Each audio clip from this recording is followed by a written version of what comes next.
नमस्कार, विविसिन IBN TV में आप सभी का स्वागत है। मैं सौरभ सरन मौजूद हूं आपके साथ कुछ खास खबरें लेकर। गया कॉलेज खेल परिसर स्थित बाबू जगजीवन राम एवं अंबेडकर छात्रावास को जिला पुलिस के दल बल के साथ सैनिटाइजेशन के हवाला देते हुए खाली करवाया। अधिकारी बताते हैं कि पूरे बिहार में छात्रावासों को सैनिटाइजेशन करवाने का कार्य चल रहा है और इस संदर्भ में छात्रों को छात्रावास खाली करने के लिए 21 अक्टूबर तक का समय दिया गया था, मगर छात्रों ने उसे अनसुना कर दिया, जिसके बाद आज छात्रावास खाली करवाने की प्रक्रिया को आगे बढ़ाया गया है। हालांकि वर्तमान समय में सैनिटाइजेशन का कार्य तब प्रारंभ किया जाए जब देश ने 100 करोड़ से ज्यादा टीकाकरण का लक्ष्य प्राप्त कर लिया और कोरोना का लहर भी समाप्ति की ओर है। बहरहाल मामला क्या है अधिकारी बताने से बचते नजर आए। तो दूसरा पहलू ये भी देखने को मिल रहा था कि जिन्हें छात्रावास आवंटित किया गया था वो कई सालों से यहाँ रह रहे थे और दूसरे नए नामांकित छात्र को छात्रावास में जगह नहीं मिल पा रही थी। बिहार में जितने छात्रावास हैं कोविड-19 के चलते सैनिटाइजेशन हेतु सभी छात्रावासों को खाली करवाया जा रहा है और इसको सूचना पूर्व में बच्चों को भी दी गई थी, लेकिन फिर भी इन्होंने नहीं किया। 21 अक्टूबर तक में जो है डेडलाइन था, लेकिन उन्होंने नहीं किया। तो लास्ट में आज हम लोग को पुलिस बल की मदद से हॉस्टल खाली करवाया। उसके बाद क्या बच्चे यहाँ रहेंगे या फिर? हाँ, बच्चे रहेंगे। नए सेशन में एडमिशन होगा, उसका आवेदन लिया गया था। पेपर में एडवर्टीजमेंट भी आया था बच्चों के अप्लाई करने के लिए, उसमें आवेदन पड़ा हुआ है। जिला स्तरीय एक समिति है, चयन होगा, फिर अलाउट किया जाएगा उन बच्चों के लिए, क्योंकि ये छात्रावास बच्चों के लिए है। बच्चे ही रहेंगे, अब अनुसूचित जाति के बच्चे रहेंगे। कौन कौन छात्रावास शामिल है जो खाली? इसमें जो है बाबू जगजीवन राम छात्रावास है खेल परिसर गया कॉलेज में, एक अम्बेडकर कल्याण छात्रावास है रामपुर। कई लोग यहाँ कब्जा भी हो जाते हैं, स्टूडेंट नहीं है, ये इस पर मेरा कोई कमेंट नहीं है।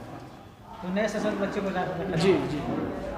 बिहार के मुख्यमंत्री ने आज पटना कंकड़बाग में नवनिर्मित जयप्रभा मेदांता सुपर स्पेशलिटी अस्पताल का मंत्रोच्चारण एवं शंख ध्वनि के बीच फीता काटकर उद्घाटन किया। इसके साथ ही अस्पताल में इनपेशमेंट सर्विस की शुरुआत हो गई है। अब जरूरतमंद मरीज यहां भर्ती होकर अपना इलाज करा सकेंगे। मुख्यमंत्री ने अस्पताल के MRI, radiation room, heart command centre, nursing station आदि कई विभागों का मुआयना किया।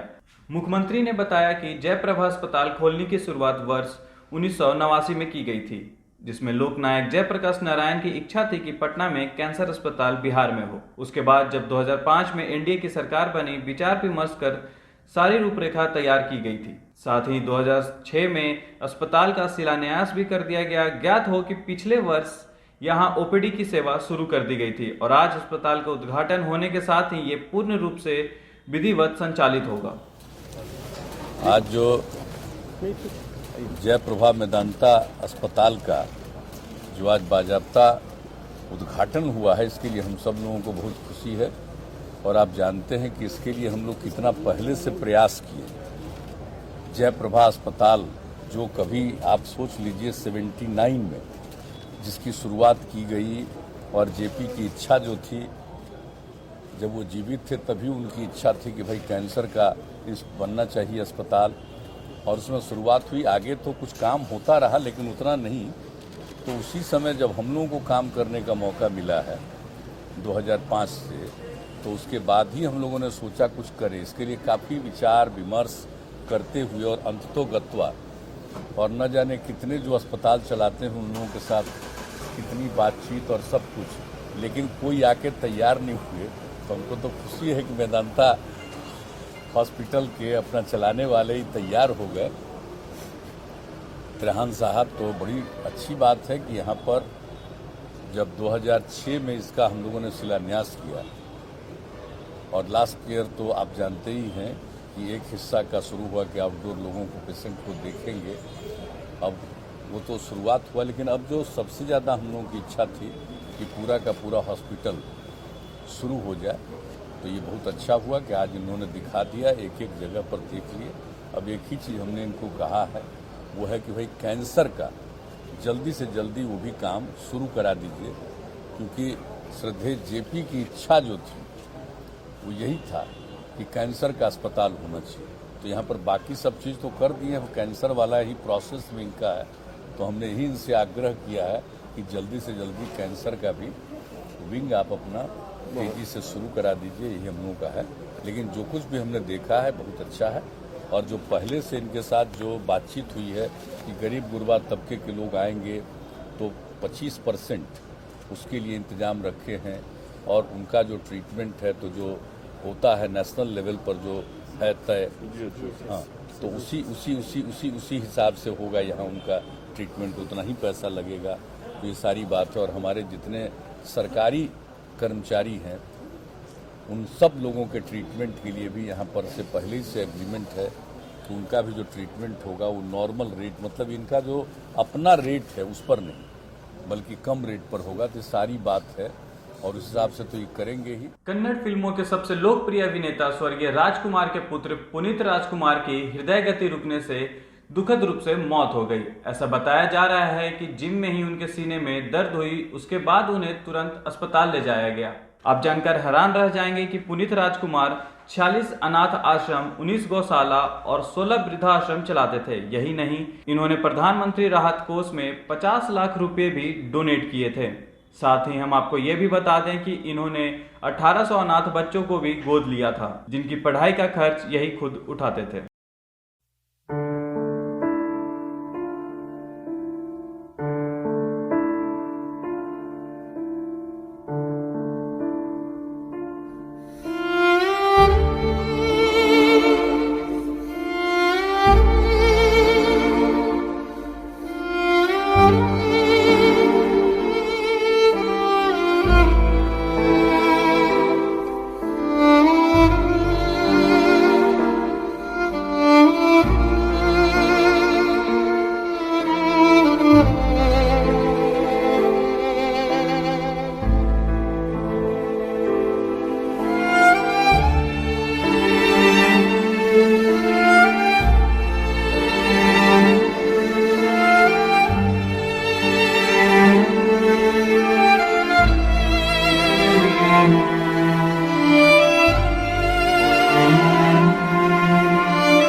जमीन एक, दावेदारी दो।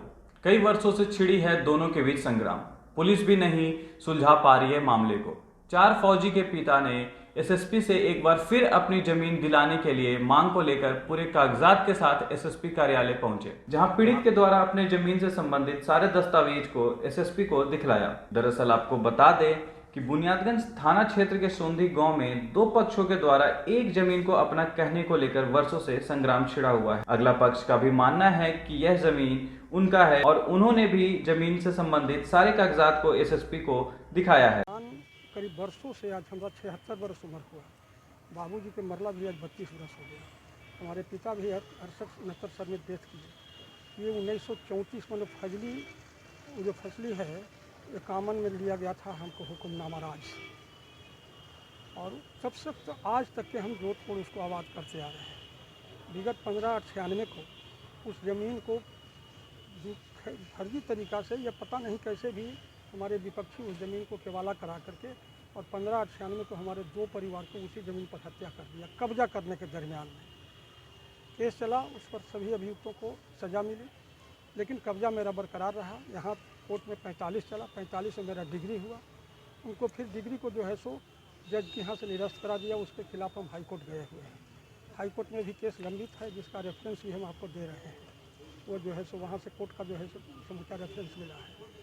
और हजूर क्या कहें, आज तक के मतलब 96 से आज तक के 12 गो मुकदमा हमारे बेटे पर और हमको पर लादा है। डकैती केस, अपहरण केस, कभी गुंडागर्दी केस, कभी मारपीट के झूठो सूचो 12 केस पे जो है सो न्यायालय द्वारा जो है सो हम निर्दोष साबित हुए। और उसने दावा करता था कि इन सभी बेटा को जो है सो हम नौकरी खा जाएंगे, और आज भी वही कर रहा है। जो हमारा लाखों का नुकसान हुआ है, सारा फसल बर्बाद कर दिया है। एसएसपी क्या है? क्या मैं एसपी को भी 21 तारीख को लिखित प्रतिवेदन दिया था और सारी घटना को बताया था।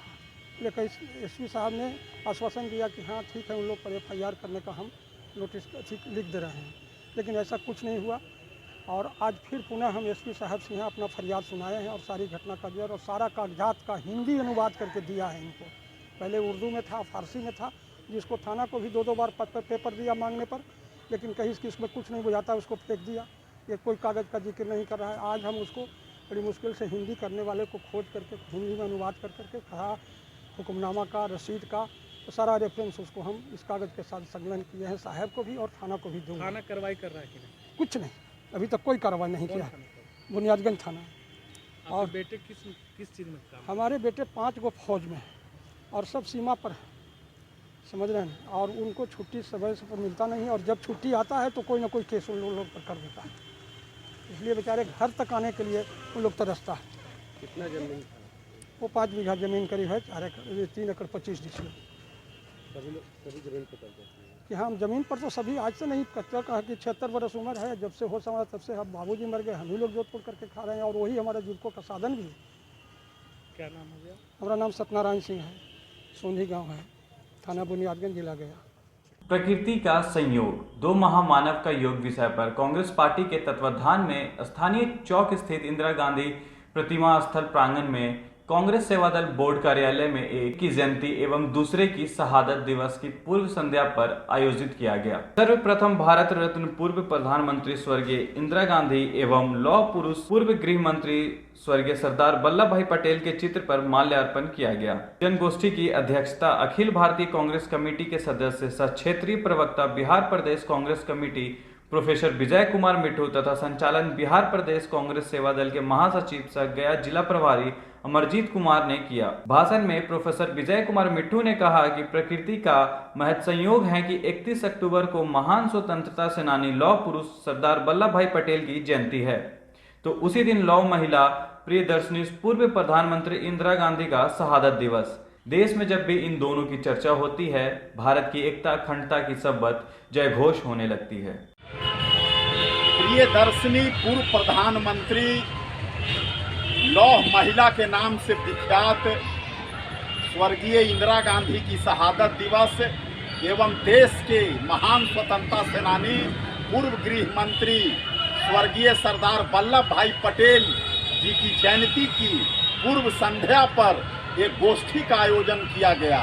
गोष्ठी का विषय है कि प्रकृति का गजब संजोग कि दो महामानवों का एक दिन जयंती और पुण्यतिथि। आज सरदार वल्लभ भाई पटेल और श्रीमती इंदिरा गांधी का जो ही हम नाम लेते हैं, देश की एकता अखंडता स्वतः स्फूर्त गूंजने लगती है। आज अखंड भारत की परिकल्पना पंडित जवाहरलाल नेहरू के नेतृत्व में सरदार वल्लभ भाई पटेल ने किया और पाकिस्तान जैसे देश के सीना चीर करके बांग्लादेश का निर्माण करने वाली श्रीमती इंदिरा गांधी, जिसने गरीबी हटाओ का नारा दिया और साथ ही साथ देश में सभी प्राइवेट चीजों को राष्ट्रीयकरण किया।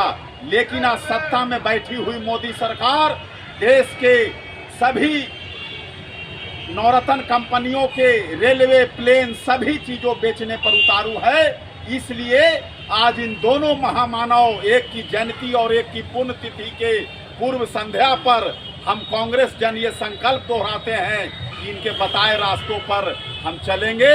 जय हिंद, जय सरदार वल्लभ भाई पटेल और इंदिरा गांधी। शादी की सही उम्र लड़कों के लिए 21 वर्ष तथा लड़कियों के लिए 18 वर्ष है, लेकिन राज्य में बड़ी संख्या में लड़कियों की शादी 18 साल से पहले ही हो जाती है।